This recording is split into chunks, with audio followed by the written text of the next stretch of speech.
Bonjour, je suis heureux de vous revoir ici. Aujourd'hui, on vous présente une vidéo dans laquelle on va essayer de vous expliquer comment repeindre votre voiture. Ou la voiture de mémé, ou celle de papa, ou celle de votre... Enfin, soit, une voiture, peu importe laquelle. Malgré tout ce qu'on peut entendre et voir à propos de ce sujet, donc la peinture automobile, on va vous montrer que ce n'est pas si difficile que ça pour un bricoleur ayant le bon matériel. Attention, pas si difficile, pas impossible, mais pas facile non plus. Comme vous le savez peut-être, ASBL Modette, c'est-à-dire nous, travaillons dans le domaine du tuning auto et moto. Le tuning, ce n'est pas spécialement gonfler son moteur, mettre des grosses roues, faire des peintures extravagantes, faire vrombir le moteur en faisant peur aux passants, non. À nos yeux, à nous pensons que le tuning, c'est avant tout de rendre votre voiture plus belle et plus fonctionnelle, à vos yeux, à vous. Donc, toujours selon votre goût, à vous. Dans cet article, nous avons pensé que vous présenter une vidéo sur la peinture automobile, c'était une bonne idée. On va donc vous apprendre les bonnes bases d'une peinture simple. Ici, nous avons choisi une peinture à brillant direct. Cela veut simplement dire que le vernis est déjà contenu dans la peinture de base.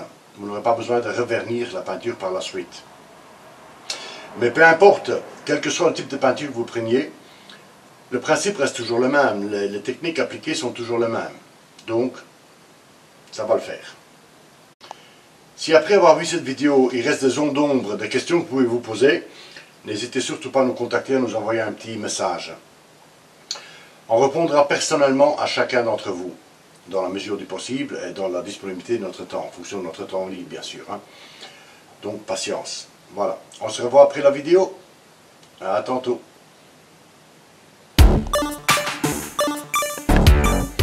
Pour peindre une voiture, il faut commencer par démonter tout ce qui ne doit pas être peint et qui serait trop difficile de masquer. On reviendra plus tard sur le masquage. Imaginez-vous une voiture avec le phare peint, ça ne va pas le faire. On commence par démonter le pare-choc avant. Regardez bien, d'une voiture à l'autre, les boulons, vis et différents clips sont placés en divers endroits. Voilà, maintenant démonter tout ce qui tient sur le pare-choc, comme les phares auxiliaires, les grilles et calandres et les insignes.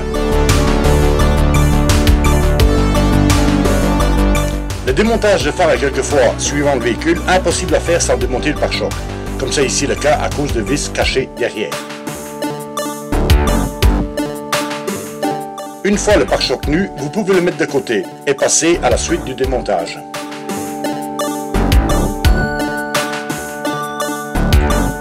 On passe au démontage des rétroviseurs. Pour ça, il faut démonter les coques. Recherchez sur internet la façon de démonter vos coques à vous. Dans notre cas, ils sont simplement clipsés.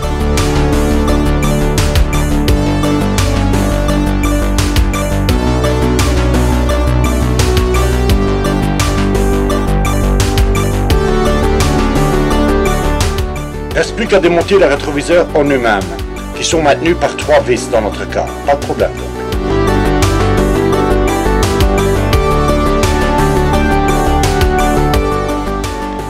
Comme vous pouvez le constater, tout cela représente beaucoup de travail. Je vous conseille donc d'inviter quelques amis de se joindre à vous. Parce que pour la suite, ce sera encore pire.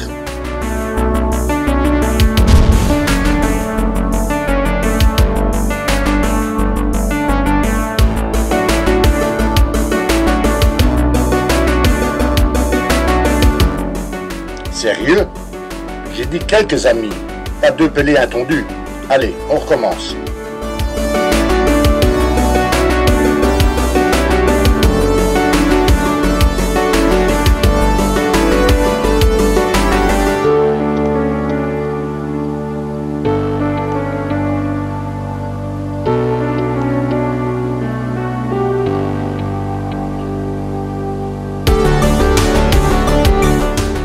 Ah, c'est bien mieux.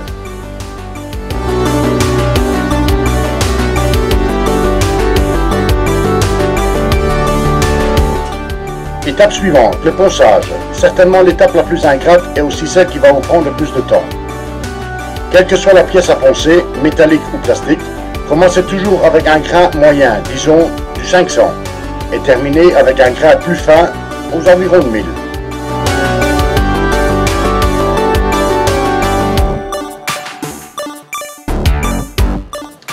Après le premier ponçage au papier 500, vous devez obtenir à peu près ceci. On voit que la surface a été poncée, mais pas assez. On y voit encore des creux et des crevasses.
Mais croyez-moi, c'est pas vraiment la qualité nécessaire pour faire un bon travail. Comme je l'ai déjà dit, je préfère le papier de masquage et pour éviter tout problème, j'en mets 2 couches superposées.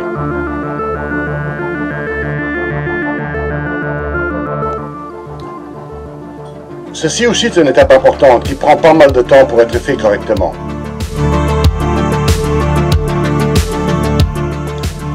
Tout ce qui ne doit pas être peint et que vous n'avez pas pu démonter devrait être soigneusement caché.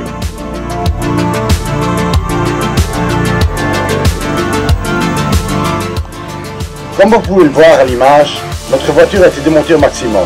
Les roues, passage de roues, le joint de fenêtre latérale et tout ce qui pouvait être démonté l'a été.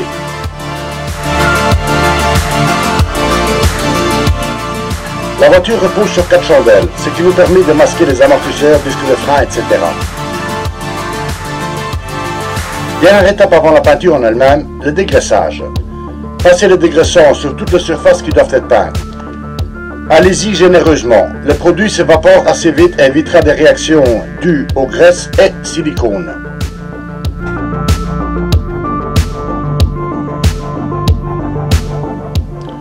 Une fois toutes ces étapes finies, on attaque la peinture proprement dite. Avant tout, choisissez votre pistolet de peinture avec soin. La taille du gobelet dépend de la surface que vous voulez peindre. Le petit gobelet sert aux retouches et petites pièces, le grand gobelet aux grandes surfaces et donc peinture complète.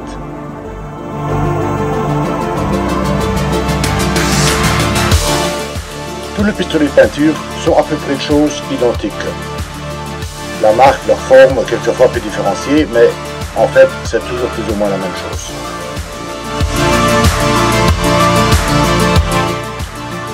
Ce qui différencie le pistolet de peinture, c'est avant tout le diamètre de l'aiguille et donc la capacité à pulvériser une peinture plus ou moins diluée.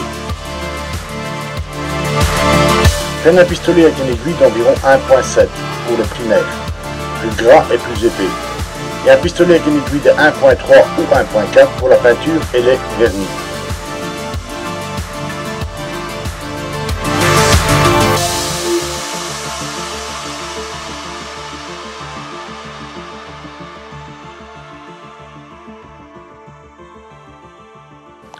La position du chapeau va vous donner l'orientation de votre jet de peinture.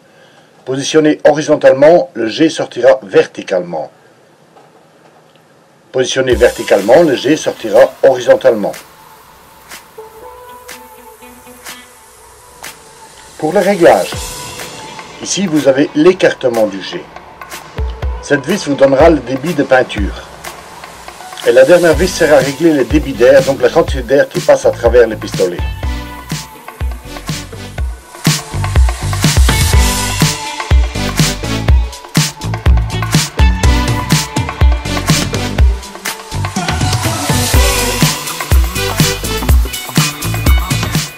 Faites vos réglages sur une feuille de papier cache accrochée au mur. Vous devez obtenir un jet large en longueur, assez uniforme.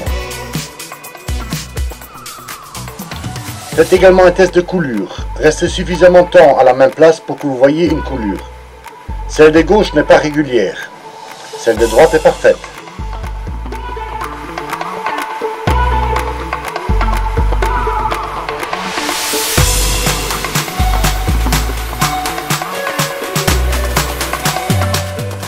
Voilà, j'espère que ça vous a plu, que ça vous a appris pas mal de choses et que vous arriviez maintenant à vous débrouiller pour faire des retouches, une peinture complète, pourquoi pas.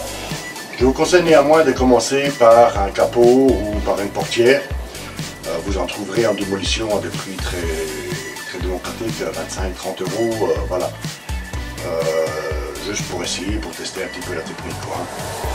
Et puis après, pourquoi pas vous lancer sur une peinture complète. Le travail que vous aurez réalisé vous-même sera gratifiant à vos yeux et aux yeux des autres aussi, bien sûr. Voilà, j'espère que ça vous a plu et on va voir très bientôt. À la prochaine!